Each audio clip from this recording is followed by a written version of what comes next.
Hey, y'all, if you've tuned into this podcast, you are casting a vote for the person you want to be, a person not only abstinent from meth, but becoming the highest and best version of you every single day. Congratulate yourself, because by tuning into this podcast, you are telling the algorithm that more people need to know about the epidemic of chemsex in the men who have sex with men population. Even if you are supporting anonymously, by pushing play, you are helping create awareness around this global problem.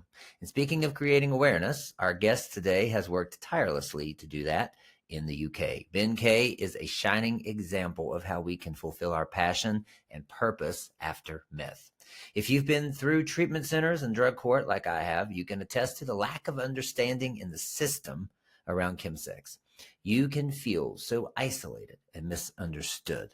But Ben noticed a lack of knowledge in his own recovery journey and decided to do something impactful about it.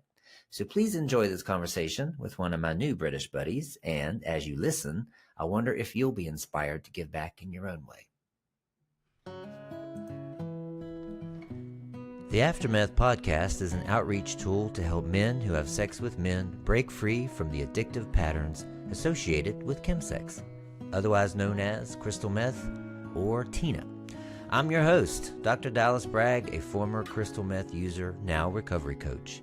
Here you will find a repository of tools and resources intended to eradicate the epidemic that is plaguing our MSM population. Please note that the views expressed on this podcast are not to be taken as medical advice. Also, we will be talking about drugs and sex, so if you feel triggered to use, stop listening and contact your local emergency system and or your support network. Let's go.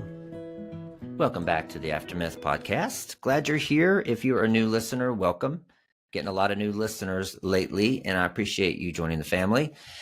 Please feel free to give me some feedback too. If there's topics that we're missing, I'd like to hear from you. If there's something that you think that we need to talk about that we're not, I would love to get some suggestions. I have heard feedback that we don't have enough color on the show. So I am getting some, really seeking out some people of color to come on and get their perspective. So expect some of that coming up. Some really interesting viewpoints too from minorities who are have experience with chemsex, who are currently battling it. There's this feedback I'm getting on Instagram from a lot of people from the Black community who are saying that meth is not a Black drug. And if you look at the research, that is not a true statement. So I would like to bring on some people of color to talk about their experience. So if that is you, please contact me and we can set up a chat and maybe have you on the show. Don't forget, every episode has a supplemental study guide that goes along with the episode. The link will be in the show notes. If you'd like to get the study guide in your email, you can go to www.drdallasbragg.com and what a day. And you can subscribe to my mailing list, and you can get it right in your email box every Thursday at midnight when the podcast comes out. So, and also you can watch the podcast on YouTube. We have the Aftermath Podcast YouTube channel. If you don't like listening, or if you like to see what the person looks like, which is, I hear that a lot, which is going to be the case coming up. We have a couple of porn stars coming on the podcast. Not today that I know of, but you might want to be able to see who we're talking to. Yeah, so you can also watch the podcast. And the thing about YouTube is you can also start a thread underneath and start a whole discussion. Speaking of YouTube, I found today's guest on YouTube. If you go to YouTube and search chemsex, he's one of the top videos that comes up. And even though there's a lot more people now, I would say in the past year even, talking about chemsex on YouTube, Ben's video is shown probably one of the most, and it's a good one. He's recognized in this video with the Attitude magazine's, I forgot the name of the award, Attitude Pride Award. And so it's an interview with Ben. And so when I watched the interview, I was intrigued, and I've been tracking him down for quite a while and being very persistent to get his attention to come on the podcast. So Ben Kaye, welcome to the Aftermath podcast. Thank you so much. It's really lovely to be here. Thank you for hunting me down. Thank you for Well, finding me. you're a busy man. You're doing a lot of things. Doing a lot of things. Yeah, Um, yeah. well, It's really great to be here. Thank you. good, good, good. Well, I want to just read some things instead of a bio from your website. So Ben Kaye is a therapist. He has benkayetherapy.com. So a lot of you contact me and say, I can't find a therapist who understands chemsex. I can't find a therapist who understands my needs as a man who has sex with men. Well, here you are, Ben Kaye. He's right here. I don't know if you can see clients. Can you see clients around the world, internationally, virtually? I can do, but the ethical framework that I follow is based in the UK. So that Okay. depending on differences in time, as long as I'm following the ethical framework, it isn't an issue. Gotcha. Gotcha. Okay, good. Well, a therapist with this kind of background, especially lived experience, is so needed. So I'm really happy to feature you today on the podcast. His approach since August 17, he's been committed to personal development as he saw this time in his life as his second chance. He started studying on his own time and has always been a huge box for him that he's never filled, qualifying as a person-centered therapist in 2022. Through his own development, he came to understand that however lost he might have felt, and while we all experience bumps in the road, with the right support, we each have the ability to achieve our goals. This principle has led him to continue his studies and his academic journey, which we may talk about today, because you continue to go to school, continue to get certifications. As I follow you now on LinkedIn and watch all your comings and goings. You're into so much. So thank you. Thank you. Thank you. It's so nice to have someone who's credentialed, but also has that lived experience in this field. So glad to have you. If you could, let's start maybe with a little bit of your story, if you don't mind sharing, and just share with us what you think. What is your experience with chemsex? Thank you so much. Because whenever I hear about my own background, I have to sit here quietly and smile without cringing at the same time, even though they're the words from my own website. I'm like, Right. I wrote it, and I'm like, okay, I'm here. So yeah. And such a lovely picture of you on the bench too, by the way. Thank you. Thank you. That was taken on the cliff top in Dorset, where I used to live. I was there for 7 years, actually. When I left, I went to rehab in the south of the UK, and I was there from 2017 to 2024. So a year ago, I've been back in London a year. And that's when my recovery really kick-started. And that was taken on one of my favourite spots overlooking the ocean. And yeah, a very happy, smiley photo. Yeah, I was going to say it looks authentic. You know, it looks like you're not just cheesing for the camera. It does look like you're actually happy in that moment. Yeah, genuinely my happy place. Really, really was. And Love it. the ocean always is. But you asked, yeah, it really is. And yeah, I'm far from the ocean now, but it's always here.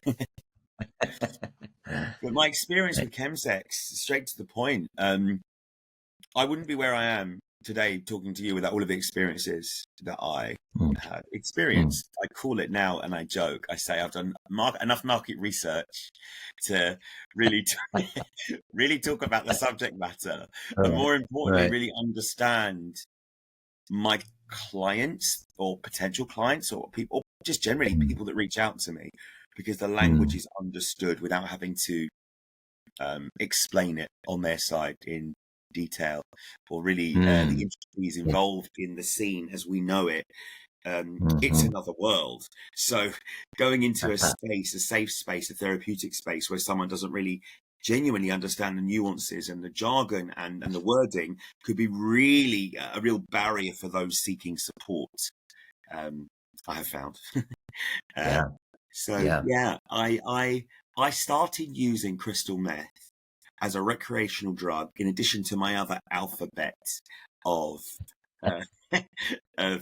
T was added to the G, to the H, to the B, to the L, to the K, to the C. It was all added into the alphabet soup. Probably in around 2000 and, let's be realistic, about 2013, 2014. And it didn't bring me to my knees until, in the literal sense, brought me to my Right, literally you were. It definitely literally did. That happened quick, right? It definitely did, but in the metaphorical sense until around Right. about Okay. 2017. Okay. So Gotcha. it was short lived by some people's standards, but actually quite a long time in using uh, the substance in its entirety.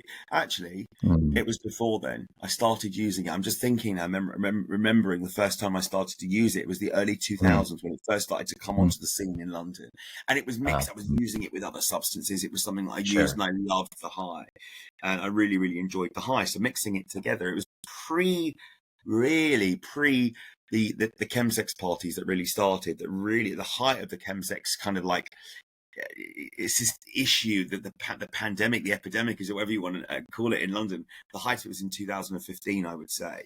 Back then is when it Okay. really, really started to kick off, um, Okay. and it was. It was the perfect storm of the substances that were being used, the apps that were easily available, the sex that was on tap. I worked in the nightlife in London for about 20 years. Mm, So for me, in my, in the first part of my life before I changed careers, I worked in the mm, nightlife, was working in the city. So I worked hard and partied really hard at the same time. And these mm, drugs were just taken recreationally. But when the perfect storm was created with the substances, the apps that were easy to use, the sex that was easy to find, the amazing lifestyle, the amazing party lifestyle that London had, it was just a brilliant combination. I refer to it now as a perfect storm because it all mm. came together very easily and very nicely. And that's when I started to dip into the party scene, the chemsex party scene in London. Yeah. Okay. Yeah, it's interesting to think about when did chill outs, because Exactly. they're mainly called chill outs in the UK. We don't call them that here. We just call them parties or P&P or whatever. But when did that become a thing? Like when did we start? Did the apps bring that together, you think, or was that happening before? It was always happening. There was always parties happening after clubs. People were always partying after clubs. Chill outs used to happen. It's quite a European connotation, a European use of the word. People partying after the Right, clubs right, have finished, after the right, after hours, like the after right, after, right. for want of Oh, another okay. word. It was the after after. That's the best way Ah, to try and describe it. Everyone goes, okay, now I get it. Now I get it.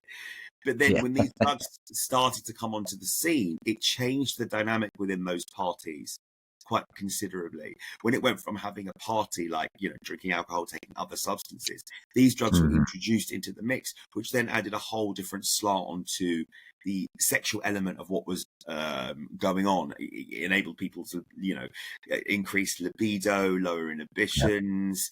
It became much, they were hornier, that people wanted to have sex with more people. And in addition to some of the clubs in London, obviously a bit, when people were realizing what these drugs were doing, people were going into clubs in London taking G, not really understanding what their doses were. In the Hmm. UK, they're using GBL. Previously, it was Hmm. GHB. Hmm. When it first landed in the in the early teens, I would say, or thereabouts, no one really knew what their doses were. So all of a Right. sudden, from an ecstasy filled environment, people taking MDMA, those party drugs in the clubs, people were taking G and passing out. I mean, Hmm. medic rooms some of the London clubs were full of people just passing out on G. People didn't know how to take these substances safely, Yeah. Yeah. and then of course the clubs, really quickly, caught up. Like, there's zero tolerance to these substances in the clubs, Right. but of Right. course, as a community, we'd caught on to that. These are good. These drugs are good. Like they do what we want them to do. And Yeah. it's straight off the bat. People using these substances, we were asking, why do people use them to start with? Because it was fun. It was Yeah. fun. Yeah. People were having the sex they always wanted or felt they needed at the same time. Um, it was just a fun thing to do. But then it pushed it out of the club scene into people's homes. Mm. And then when you've got the geosocial networking apps like Grindr Right. and alike, if we're allowed to mention names in this, I don't know, but you know, there's Sure. that's fine. Like Mention. Grindr, like Scruff, like other apps that people Yeah. use, the hookup apps, Yeah. it became Right. really easy to find like-minded people that were looking for the same, that were essentially in the clubs. Again, that Mm-hmm. perfect storm. And then the drugs easily tipped over into people's homes. And then it really kick-started. Again, people, not everyone was taking crystal and G. People were using G and not crystal. There was a lot of taboo Mm-hmm. around crystal in the UK for quite some Mm-hmm. time. And it still really surprises me that it isn't more popular on the scene here in London than it is in other cities. That really shocks me still. I'm like, I hear cities in Yeah. America and I hear of cities across the world. I'm like, we're not there yet. Yeah. Yeah. Or at Yeah. least it's not being disclosed, but it really Right. pushed from the clubs into people's homes. Yeah. Yeah. You know what my theory on that is, and I'm no one, you know, this is just the world according to Dallas, but because in London you have mephedrone, to me, I feel like the addition of the mephedrone doesn't require it kind of pushes out the need for G for some reason. Because that's the biggest difference between the two. If you look at, for me, when I speak to my European guys and my US guys, like guys in the US have never heard of mephedrone. They have no idea, right? And then the guys in the UK, they, you know, a lot of them start out with mephedrone, or they supplement with it, or that's what they're addicted to. But you're right, I don't hear them talk about G much. I mean, not that G and mephedrone give the same effects, but I do think that it somehow supplements or replaces it in some way. I don't know. What is happening, and I like hearing other people's thoughts and thought patterns. What I'm hearing, because I haven't taken these substances since 2017. Mm-hmm. By the grace of all the gods. As I always say, there isn't just one, because I needed all of them to You help needed me. all of. I needed all of them to help me get me out of where I was. All jokes aside, people are taking mephedrone and G here in London, as opposed to crystal meth and G. So there's a crossover, I would say, between T and mephedrone. Mephedrone Right. was a legal high. We could buy it in, you know, over the counter when it first came Yeah. into London. It was like ridiculously cheap, like £10 for a gram. And I know that sounds quite expensive, just what crystal is costing now for people in the States. But now it's more expensive. It's more synthesized. It's a very different substance. It's been reclassified here in the UK, but there's an element of taboo around crystal. People don't talk about it, but people are using it.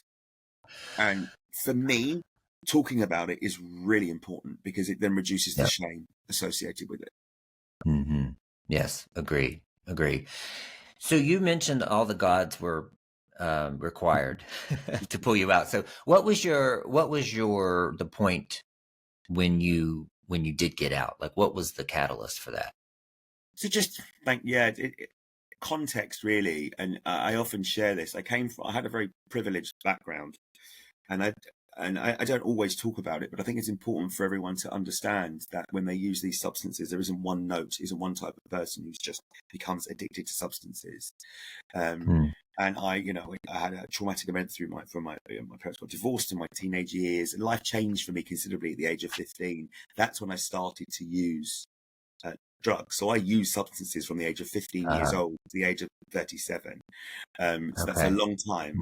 And I didn't, there's a lot of things, twists and turns along the way. And, I'm not going to share my whole story right now, but it's just to give you some context as to, how low it got for me. I worked in the city in London. I was successful in the property industry. Wasn't happy doing what I was doing, but I just did it anyway, because it was what I did at the age of 15 when I went to work to support my mother. And that's when my academic journey stopped at the age of 15, which is why going back to do it now, that we may touch on a little bit later, was so important for me, because it was something I wasn't ever able to do. And that's something I used on a lot, not being able to really fulfill what I wanted to do and live my true, authentic self. So when these drugs, one of the first drugs I ever took was speed. base, we call Okay. it here in the UK, and Yeah. Okay. it was love at first lick. Um, genuinely, Yeah. amphetamine. I was like, oh, that's Yeah. quite special. Uh, Huh. and then when crystal came on the scene, Hmm. and I did that, and the first time I had it, even though it was mixed with the other drugs, I was like, oh, Mhm. this has hit a sweet spot here that no other Yeah. drug is able to touch. But at the time, I didn't know enough about it, what it was doing to my body, to my mind, and to everything else. So you asked what the catalyst was. I basically, my rock bottom, and I can't emphasize everyone's rock bottom is different. Mhm. Mine is different to yours, was different to the next person, but the feelings associated with it, I would say, are all more or less the same. Mm. Helplessness, hopelessness, Mm. you're not able to navigate anything in your life. And for me, I'd finished, my mother had passed away. I call it a tsunami of personal circumstances, a very British, politically correct way of saying everything happened at the same time. Uh-huh. Um, Emotionally, so I'd finished a long-term relationship. My mother had passed away. Um, I'd had major stomach surgery. Mm. I'd lost my job. Um, Mm. I was involved in a business transaction that just kind of completely fell by the wayside. So there was, 5 or 6 really Mm. life-changing things that happened at the same time, in Mhm. addition to the fact that I'd never really dealt with all that trauma that happened in my childhood. So it was all of Mm. this stuff was just compounded all the time, consistently throughout my Mm. life. Um, and I'd used drugs all of those years. So let's just take that into the mix at the same. Mm. We can't not count that, of course. But also, I'd started to use crystal quite heavily because that is the one drug I will find that I found that will always find its way into any crack or any crevice that you've got, Yep. and will Mhm. pretend to be your friend, uh, Mhm. and it's there to destroy you.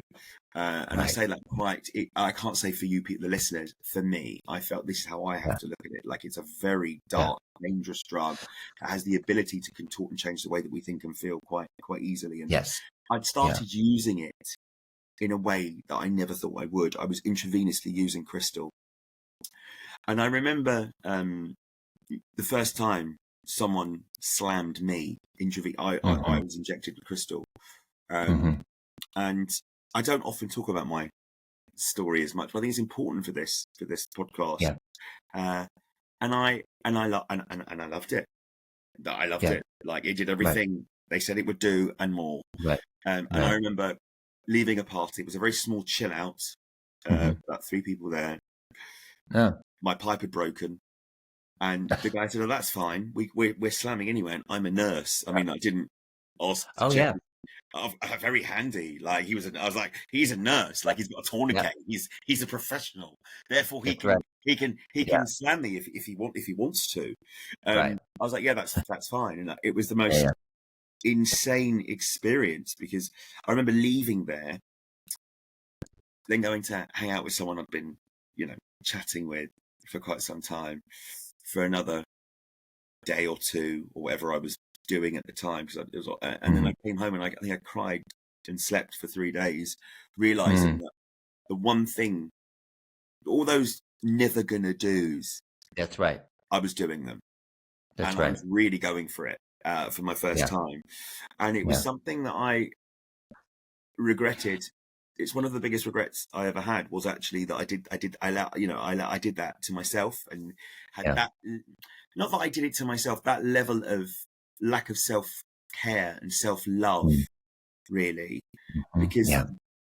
that makes me feel sad when I reflect, but it Yeah. catalyzed my recovery journey. In addition to that, I'd really involved myself in situations that weren't safe for me, Yeah. and I had choices, Dallas. It was either continue on this path and or die, Mhm. and that was it. Yeah. Continue on the path, doing what I'm doing, and or die, and or be killed, and or kill myself, or any of the things that you feel could be the rock bottom. And I just knew that I was worth more than that existence from someone Mm-hmm. who was promoting parties in central London, doing, arranging club nights, having a successful property career, had my own car, had my own house, had all the materialistic things, had a lovely circle of friends, had a loving Yeah. partner. I'd already been married in my early 20s. I'd had Mm. the idyllic lifestyle on the outside. I call it the Wisteria Lane lifestyle. Yeah. The Wisteria Lane lifestyle that Yeah. Yeah. spontaneously combusted. It just burst from the inside out. And Mm. whether or not it was triggered by trauma Uh-huh. or addiction and or both, because I Mm. always say that I used on trauma. Mm. I can't really relate an addiction to childhood, and I've really picked that apart actually Mm. through my recovery journey. I don't really liken it to childhood trauma. I mean, as opposed to like hugely traumatic events in the change. That's what I liken it to. Trauma actually as a childhood, not just like addiction in childhood. Some people say I was addicted from as old as young as I can remember, but that isn't really my choice and my truth. And I remember having to get the help that I needed, and because I was state funded at the time, I was on benefits. After going from that lovely house and all that, I was on benefits, and I was I was going from paycheck to paycheck to paycheck, hoping to pay for my rent, of which that was now in arrears. And it was literally like, you're going to be homeless, Uh-huh. street homeless, unless my old family friends stood in and took me away out, took me out of that situation. And my family members were mortified, but some amazing sister helped me, and it was amazing. I had to go through the front door of a drug and alcohol service within my local borough, but at that time they didn't know what crystal meth and GBL was, and that was probably say one of the heights of the chemsex scene in South Mm. London. And because their chemsex lead was on paternity leave, the rest of the service didn't really understand what the drugs were or what the support was needed. So I was on like a loop, and only the first 4 people were seen in the service. And I'm pointing that way because it's literally down the road. I've come back to London and it's like there, Mm. which is nuts for me. Um, Yeah. Only the first 4 people are seen every day. And I remember getting there, and I was on Tina time. I was like thinking I'm going to be on Oh, time. I'm going to get there. I missed every. right. I get there at like midday, going, "Hey, I'm here for help." Right. Dude, the Right. clinic closed like 3 hours Yeah. ago. What? Yeah. I went home again, and I kept coming back. And I left a chill out actually, not funny. Oh, nice. And I laughed. I left the chill out, and I remember I thought to myself, "I've got to do it. I've got to do it. Yeah. I've got to." Right. So I bought a packet of cigarettes, and I bought a drink, and I sat on the wall opposite the clinic, sat there with my sunglasses on, like I don't know, Yeah. it's silly o'clock in the morning, waiting for the clinic to Yeah. open. And I got seen, and I was assessed, and that's when my recovery journey started. I mean, Okay. prior to that, I was already seeking therapy Mm-hmm. for other things. And I remember an amazing cisgendered female therapist. And it was before I'd even heard of really chemsex. It was in the early 2000s when I disclosed what I was doing. I was using these drugs. She pulled out a leaflet and she's like, "Have you heard of chemsex before?" So it was all very much on my radar, but it wasn't labelled as such then. It wasn't until David Stewart, rest his lovely soul, burst onto the scene. It was just drugs and sex and parties and fun. But that was my kind of like landing into recovery and what catalyzed it. So it's pretty long-winded, but there was quite a lot to say. No, I love it. Thank you for sharing. Some things that you said is that everybody's rock bottom is different. So I just want to say, if you're listening, you don't have to wait until you're homeless to hit your rock bottom. Absolutely not. Just like Ben said, everybody's rock bottom is different, but the emotions tied to it are the same. Helplessness, hopelessness, difficulty managing your life, right? You can get to that point without losing it all. It's just a matter of deciding, like, this is it for me, right? And ask yourself, do you feel hopeless? Do you feel helpless? Are you having trouble navigating your life, right? And you even have questions, I think, on your website about, let me try to find it again. But it's, if you answer yes to any of these questions, you have chemsex issues. I can't Well, you find it might now, do. but You might want to think you about, might. because I thought I'd Yeah, yeah, really yeah. like a starter for 10, because some people approach me over the years and say, I don't think I've got a problem. I'm like, that's cool. If you don't think you've got a problem, that's great. But just ask yourself, rhetorically ask yourself these questions. Have you got them? Yeah. Yeah. Ask it rhetorically. We're waiting on me. Yeah. Yeah, yeah. So here they are. Um, it may be time to make some changes if the chems are starting to harm your mental or physical health. Your work or relationships are starting to suffer. You're taking bigger risks when you're high. You're starting to take chems more often. Feelings of anxiety and shame after using, right? So if you are using and some of these are slipping into your life, then you don't have to wait till you lose it all. It's time to get help now, right? You see, like it's like the first time you call out of work because the weekend lasted too long, the chill out bled into your work day, then that is going to be a sign that you're slipping, right? To me, because that the first time I called out of work, the guy I was with, he was like, "This is the first sign you're going to you're going too far." You know, this guy that I just chilled with for 24, 48 hours. He was like, "You just called out of work. That means you're on your way down with me," because he was, unemployed from the same thing. But your work and relationships are suffering. You're taking bigger risks.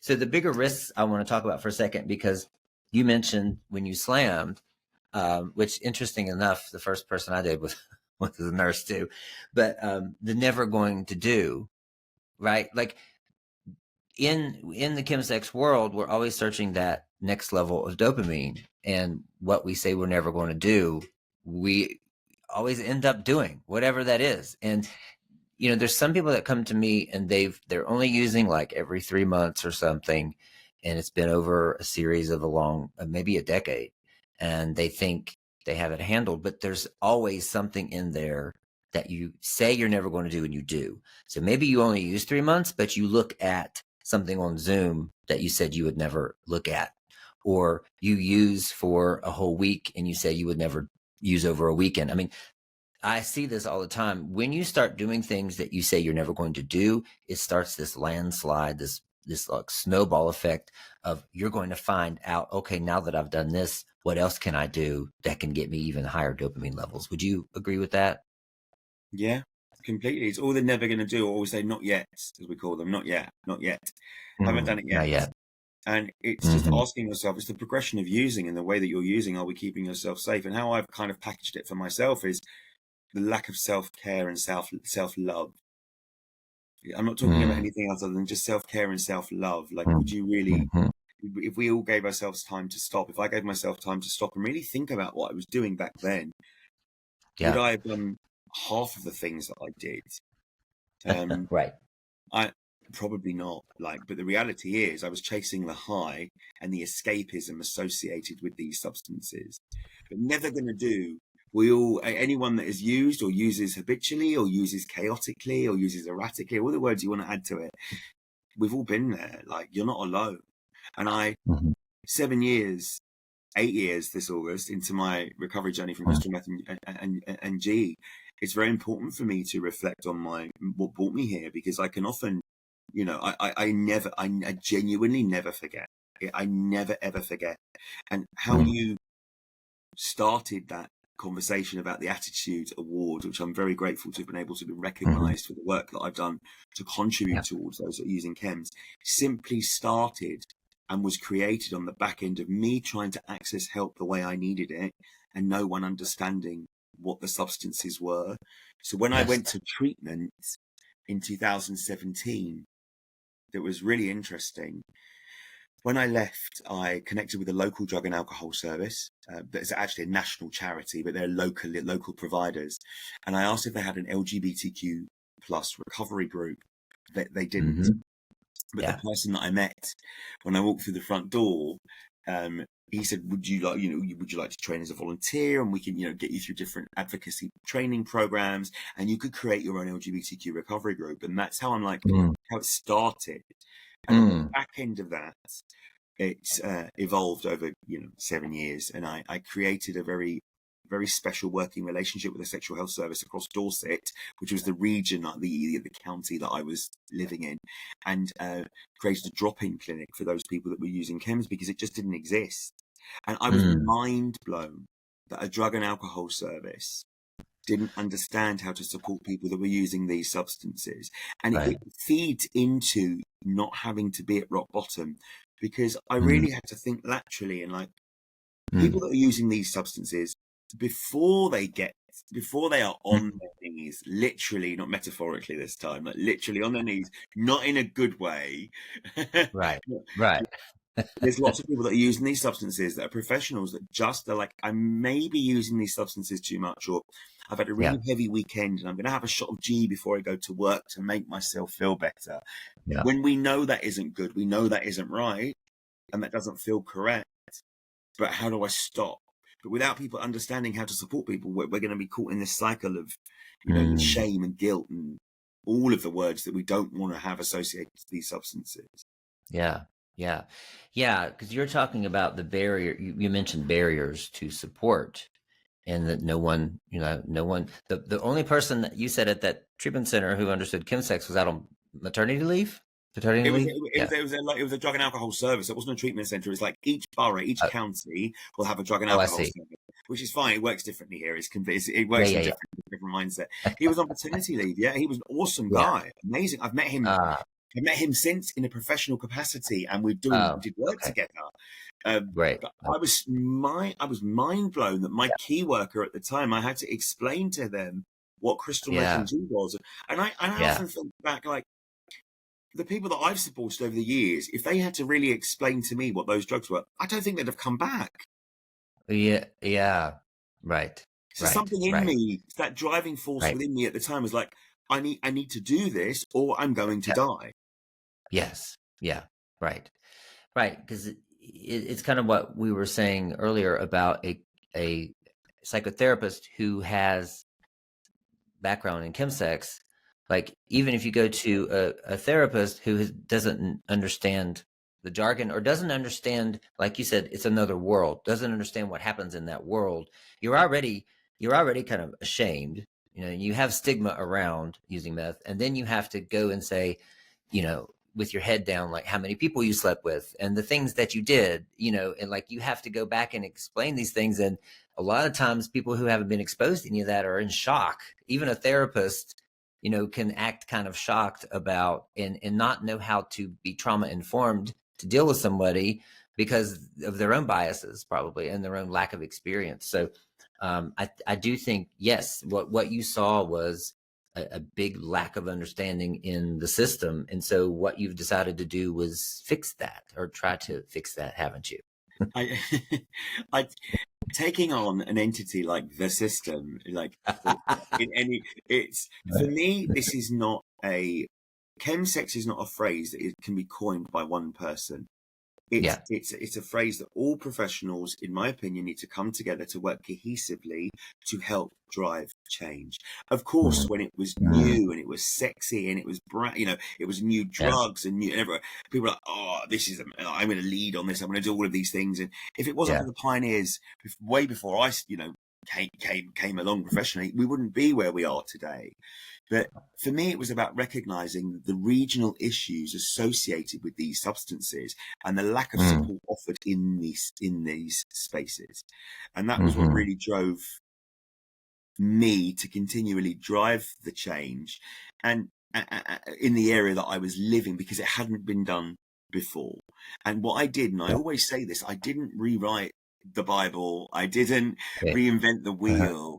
I simply looked at what was working in other spaces, and I spoke to David Stewart a lot at the time, and he was like, "Dude, this is cool. What do you think?" And I was asking, "Do you think this is great?" Taking it a little bit, moving things on a little bit, and another amazing professionals like Charities London, like London Friend, and other people that I really admire, and saying, "Is this going to work?" Because it doesn't always. Essentially, it's not exactly the same, but just slight tweaks and changes. And I use the word tweak. Sorry to use it on this podcast, but I didn't, no pun intended. I tweaked the model, so it landed better for the people I was looking to support. And by doing that, it just allowed people to seek the support the way they wanted it, not what Okay. we were offering, because one size does not fit all when it comes to support for these substances at all. No, no, no, not at all. I agree. I agree there for sure. Right. Yeah. Yeah. Yeah. Cause I feel like if you don't have support, if you don't have understanding, if you don't have a drop-in clinic, like you've talked about, then most of these guys do have to wait till they hit the rock bottom to get any help because they have nowhere else to turn. Right. Yeah. So I guess you created some LGBTQ groups then, and you create, what else have you created? You created this, What We Are With You?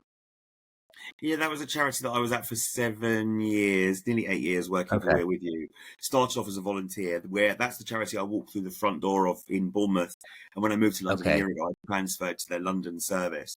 But whilst I was Okay. there, what was important for me is because when you talk about the system, I quickly realised that unless Yeah. commissioners who actually fund the services that I mentioned in the areas like I'm now in Lambeth or in Dorset or other places, unless the commissioners say we're going to earmark some money or we're going to ring fence some cash to specifically support those working involved in chems, it's not going to essentially happen.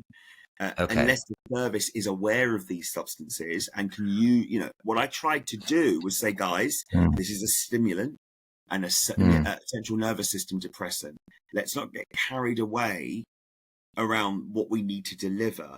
Yes, there are nuances associated with that and the language associated with that, but you know how to do this and you know how to support people. Don't be scared. So I delivered training across the service that was really important.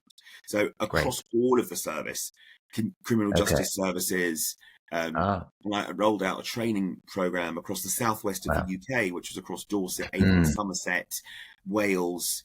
It was really well received, in line with the Metropolitan Police and what they offer at Project Sagamore, which is a chemsex and crime relating group. I offered training on their behalf and also to deliver training with Project Sagamore to really raise awareness of these substances to people that needed it across probation services and the like. But one of the things that was very successful was We Are With You had a web chat facility. And what that is, and you have to be UK based. So I'm really, really sorry if those people are listening to this are not based in the UK, because that's just how the funding works. Because, the UK likes to really lean on funding.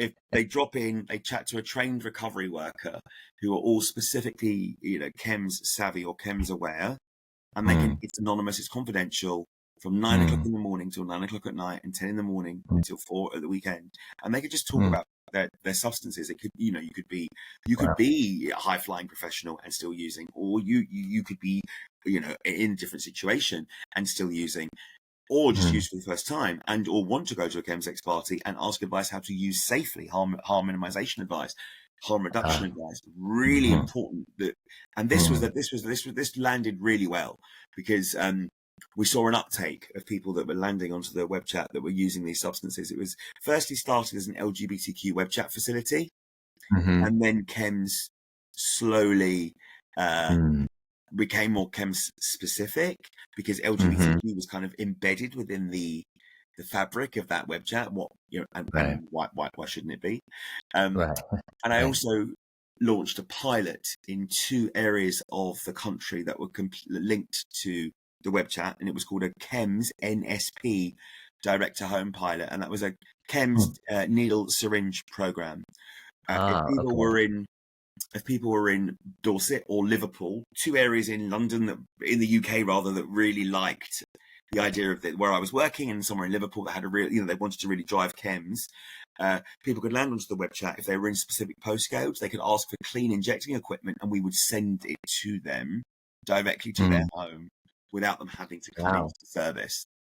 And before I left the charity, that was rolled out to each of the 80 services across the organisation. So you are busy. Wow. I couldn't have done this without the support of my colleagues, obviously.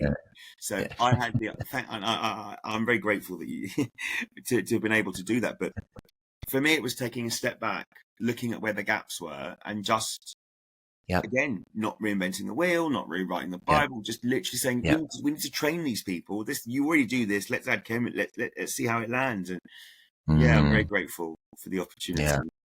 Wow. Love that. What a difference you've made. Thank you. I'd like to, Yeah. like to think Yeah. so. With my colleagues as well, like with my Yeah. colleagues, and with the Right. marketing teams, with the executive directors, the buy-in that Mm, you need. The organization had like over 1,500 people, so it's not just Ben. I needed buy-in, and right. the buy-in takes a lot of time Yeah. organizationally. And Yeah. it's a great legacy to have been able to leave that organization and to have done that and to be part of Yeah. something really special that I will always really, really cherish. And I wouldn't have been able to do that without the lived experience, and then the enhanced the academic side as well is it's something I'm doing. But the lived experience, I've said, guys, Mm, this doesn't work. Like, no one's going to mhm. do that. You can't just put a rainbow flag on something and hope people are going to walk through the front door. That's what happens, right? People do that. Oh, you're right. Right. Especially this month, Pride Month. Yeah, You totally. don't know Well, where to walk. not everyone this year. No, no, that's right. That's right. I was thinking about reflecting on what you were saying. The we support you is what it's called.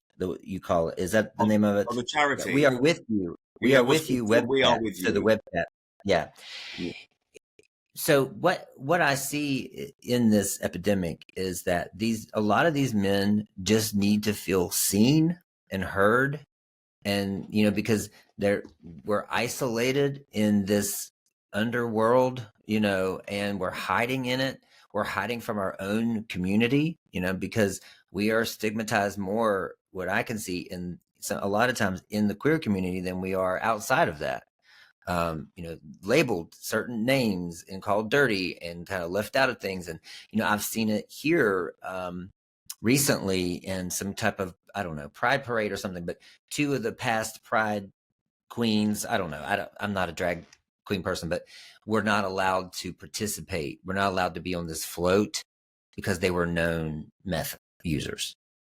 Right. And so I feel like these guys a lot of times are more apt to come out of it if they are somehow felt seen and heard. And so being able to call someone and that in a non-judgmental, objective way to just talk is something that I feel like would be so healing to have. And so we don't have anything like that I know of in the US. I know of something like that in Canada, that I'll have on the podcast soon. It's a group that they meet. They meet by Zoom. But so if you're listening to this and you're in the U.S. and you don't have anything like that, I would just substitute it with, who can I speak to? Like, even if it's going to a CMA meeting or a 12, somebody who's kind of been through it, and just speak your story, speak your needs, be seen, be heard, and know that you're not alone. Feel connection, right? It's that whole thing of the opposite of addiction is connection, right? But it really is, in terms of when you start to feel less isolated and less stigmatized and less alone and feel seen, there's a lot of that will heal you enough to sometimes take the next step out, in my opinion. I agree. It's about connecting to the right people, and it's very regional, though. I know some people may be listening to this and saying, actually, oh, I don't know where to go. It isn't available for me. Like, there's lots of the support in the US is privately funded. It's very difficult to get the help that you need, but with online support, you are able to reach out to fellowship meetings, Crystal Meth Anonymous. Put the God thing out of your head if it isn't your thing. Don't let that thing get to barrier. Like, Get over it. literally get over it. Like, it's about talking to other people. I mean, we'll use that as an excuse. We all did, and we all have, and you know, everyone will. Push it to one side, because you will find your connection with people that you need, like-minded people that will tell your story. And the fascinating thing is how it's moved for me, how the scene has moved, was when that video was posted for Attitude. I spoke about supporting the LGBTQ community involved in chems, and as the comments have gone on, there's some really lovely comments, and there are some trolls which make me smile, and there are some comments that really shouldn't be there, but that also makes me smile too. It's moved on, and it isn't just LGBTQ, but the LGBTQ community don't essentially all use chems, and it definitely isn't completely isolated or exclusive to the LGBTQ community. An amazing piece of work that I'm involved in was that I've mentioned Project Sagamore, and it's supporting and it's understanding that there's large amounts of MSN, men who have sex with men, who use chems, Yeah. crystal meth, Yeah. GHB, GBL, and or methadone in London. And there are, hundreds of men on a chemsex related charge in central London prisons that don't essentially identify as being gay. So Right. there is a Right. real crossover with these substances now that we're seeing that we didn't see when it first landed, or we weren't so aware of here in the Right. UK. Now we're much Yeah. more aware of it, and the criminality associated with these substances is Yes. really kind of taken off. Yeah. Yeah. Yeah. I always think that has something to do, studies show that the part of the brain that, that we use for empathy shrinks, when we're on meth, our ability to feel empathy shrinks. And so that I think that contributes somewhat to this rising crime around it. And it's deadly crime though, you've seen it a lot in the UK in terms of using a mixture of grinder and G to trap people, to murder people. It's happening over here as well. So I'm glad that you mentioned that. But I would love to do a podcast that provides a resource for men who have sex with men who are confused about, maybe they don't identify as gay or even bi. I talk to these men a lot who they use Tina, they use meth, and that's the only time they're interested in men, as if men's kind of, being with a man is like a fetish for them, just like fisting or feet, or something like that. It's like a fetish for them. Then when they're off and they're not on it, they're confused about their sexuality and, what do I do about that? And then I have wives contacting me saying, is my husband gay? Because he slept with men. It's like, I don't see a lot of resources out there for men that fall in that category who need support, because they're also kind of traumatized by this, and also wrapped up in shame of admitting that, they, a lot of them have trouble admitting that they've slept with men. Currently, the only thing I can ever just mention or that I'm aware of is the anonymity of a web chat facility. Again, not essentially We're With You. There's other charities that offer this too, coincidentally. I just supported the launch of that one specifically. Okay. And I've left the organisation. I'm allowed to talk about them. They said that's fine. But it's the anonymity of actually dropping in and having those conversations. But then you have to really question, it's completely anonymous, it's confidential. You don't even need to give a real name. You can give a pseudonym to these people, recovery workers. When you connect, it's just all typed. It's online. It's easy. But would someone want to discuss it when they're sober? It's these questions that I'm hearing. And I remember the first time I was working with someone who was on probation and identified as heterosexual. Had been, obviously been to prison. He was on probation, and he was using these drugs, and had a girlfriend, had a kid, very alpha male, macho. And I was invited to go to probation services because I deliver some chemsex training to them, and they said, we really would like you to come and just talk to this client, please. And I did, and I immediately connected to him in a way that he hadn't been spoken to before, and just said, I get it. Let's have this conversation. Let's just begin to unravel the shame, or at least begin to shine some light on the shame. Let's talk about it, because there is no shame in it. Right. Let's have a conversation. Right. And it was mind blowing. For it was a real privilege, and I say that hand on heart, like a real privilege to be able to really hold space for that person, and to allow that person to kind of unfold in a way they hadn't unfolded before for the time that we were together. And, kind of circling back to what you've mentioned about having a therapist that can really identify with these issues. There are many therapists that can hold space for people. And I don't doubt that for a second. Like, there's really well-trained therapists in lots of different modalities that can hold space. Just a few words of that knowing and understanding is what that client needed at the time. And I was able to then work with other MSM people and their associates in a way that I again, felt extremely privileged to Wow. do so. So when we talk about services being available, I think the existing services need to level up and Yes. have the training, the understanding, the knowledge available. So when someone lands, like I wanted notification across all of the service when I was there. Anyone that was using Crystalogy Oh, as a primary and secondary substance, yeah. when they did their assessment, I wanted to know them. Who Mhm. are they? Mhm. Mhm. And they've Mhm. identified as heterosexual. I'm like, I'm not interested in how they identify on a form. Right. Like, I need, let's do some digging. And when we Yeah. were able to really connect with them, and I trained some amazing cisgendered female co-workers and other, heterosexual key workers, because not every guy using Crystalogy wanted to work with a gay man either. They didn't want Right. to do that. So Mm. again, it's about services leveling up and really Mm. saying, we hear this is an issue. We know Yeah. this is a problem. Yeah. Let's make sure we can deal with whatever walks through the front door. Yeah. And it isn't just a tokenistic, That's right. suggested contribution to service. That's right. Yeah. So what's in your sights now? What's what projects you have going on, and what are you? Because I know you can't be idle. I know you're not done. I'm definitely not done.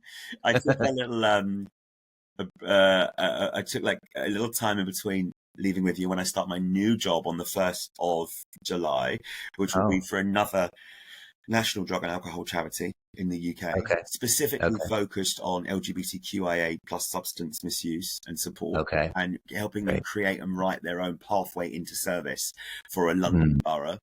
So I'm very excited to get Okay. started with that the 1st of July. Great. I've Great. just finished the first year of my psychology masters, Mm. and I'm about to start my second year, will be in September, October this year, which is really exciting. And Okay. I'm just really kind of, my private practice is really exciting. It's small, Mm. because it's in Yeah. line with the BACP framework that I follow and my accreditation that I'm getting this year. And I Mm. actually also have done a podcast. This is not a plug for that, but Yeah. yeah, I Oh, will. that's right. Pardon?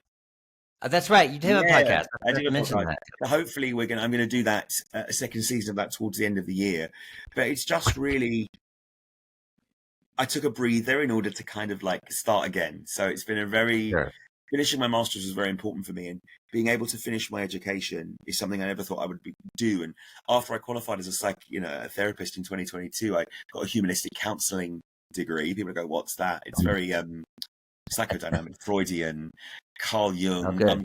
very Good. subconscious. I love that Yeah. Yeah. Yeah. degree, and my psychology master's is an amazing master's to do, because I'm looking at either potentially in the future. There's two courses. There's a psychosexual and relationship diploma that I'm very keen on exploring, and there's also a clinical or counselling psychology doctorate that I'm also Ah. keen on looking at. But I've just reeled off another 5 years of study there, like that, when I've been studying for 8 years already. But I don't think I'm going to stop. But it's just, Yeah. I just want to continue to challenge the system, and Yeah. where I can, and offer support to services who really would like to support the community that needs it. Probably one of the most underserved communities in the UK, because I Sure. really feel that the issue, we haven't even tapped into it. Because one of the things that I did in the past was I launched I actually held a chemsex masterclass for all of the drug and alcohol commissioners and sexual health and HIV commissioners in the UK. Mm. And it was over 250 commissioners, and the commissioners, they hold the funding pots for each of the councils in London. And over Okay. 50% of those didn't know what chemsex was. Wow. That was shocking. So without Mm-hmm. them knowing what that is, how are they going to offer money Right. to the councils to offer support? So Right. that blew my mind. I was like, what? But they did after the masterclass. It wasn't just me. I brought together some amazing professionals from up and down the country to Oh, deliver good. this to the commissioners. And Mm. my sites are continue to support the amazing professionals that work in this space, and just add my own value where I can, hopefully, and help Yeah. people. That's my sites. Help as many people who need it, and raise Yeah. awareness. Yeah. Sounds like you are. Sounds like you are. We need you. Do you do anything in the U.S.? Not yet. No, that's a positive not yet. That's a positive not yet. I thought I'd use that, not yet. Yeah. Who knows where the future where it will take me. And I think we just need to continue to blow the lid on the taboo that is chems and chemsex, Right. because it isn't a taboo. Yeah. Right. Right. It isn't. Right. Exactly. Exactly right. Wow. A lot that I didn't get to ask you about, but we are almost out of time, and I don't want people to get, you get an hour is pushing it for the podcast. Yeah, I know. Sorry. No, it's fine. It was really, really interesting. What was the name of your podcast, by the way? I want to make sure Oh, it's called Really Queer. Oh, okay. Really Queer. Thank Okay. you. Yeah, really. Is it? Really Yeah. So if you're looking for a podcast, and if you want to use your time wisely and listen to a podcast instead of scrolling on social media, that's what I suggest you do. Really Queer with Ben Kaye, and you have a partner in that podcast. I co-host Sylvan Nevis, who's an amazing psychosexual therapist. Really nice. Written books and articles and published. Really accredited. So yeah, really definitely worth it. And what it does is it talks about we have conversations around issues that are very often not spoken about. So check it out if you get a chance. Good. I love that. Well, okay. Was there anything that I didn't ask today that you wish I had have asked? Anything we didn't go over that you thought that I should or would add to the value of the discussion? I just, as I'm stuttering to get the words out, all I would probably say is, like, we can talk about achievements and things that I've achieved and things that have been done, and it all looks shiny and great, but there's a lot of hard work that goes in behind that, and it's for anyone like you, Dallas, like literally, we're not here today. We laugh and we joke and we have a giggle, and this is a commitment to ourselves, and not in any way egotistical or in any way say, look what we can do. It's it isn't about for me. It's not about that, and it's not about that. It's simply about, you can do this too. Like, anyone can just get the help if you need it. And I'm talking from the heart, because hopefully it will connect to your hearts and things that will allow you to really give yourself the love in order to kind of make the changes that you feel you might need to make. Right. Yeah, I mean, the same as you. I went through a treatment center and a drug court that had no idea how to help me. Right. If I take myself back, August will be 7 years for me. You said 8 years for you, right? In August, yeah. If I take myself back 7 years, if I'd have had anything like a podcast or somebody on social media, anything that could have helped me feel a little more connected, the resources that we have now are so helpful, but I'm just happy to add something to the mix. And like you said, even if it just creates awareness that the problem's out there, so yes, so I agree. And I appreciate what you're doing. And like you said, it is hard work. But we're building momentum. I see it in the news. I see it in articles. I have somebody from Out magazine coming on the show soon, who wrote an article about chemsex. So it's gaining some momentum and some awareness, and I'm really happy to see that. I want to say thank you to you for inviting me on to the podcast. It's a real privilege to be here with you. Thank you for all the work you do. Thank you for all you're doing, and I'm thank you for coming on, and I'm going to continue to watch you. And by the way, if you have any papers that you publish while you're in your master's program or doctorate program, I'd love to read them if you want to, if you could pass them on. Thank you very much. I get into that stuff for some reason. So, okay. Thank you so much again. We appreciate you. And if you're listening, please join in the conversation. You can comment on Spotify, or you can comment on YouTube, send us a DM, or you can look up Ben Kaye. We're going to put all of Ben's information into the show notes. Go and watch him, because he's doing some miraculous things. All right. See you next week.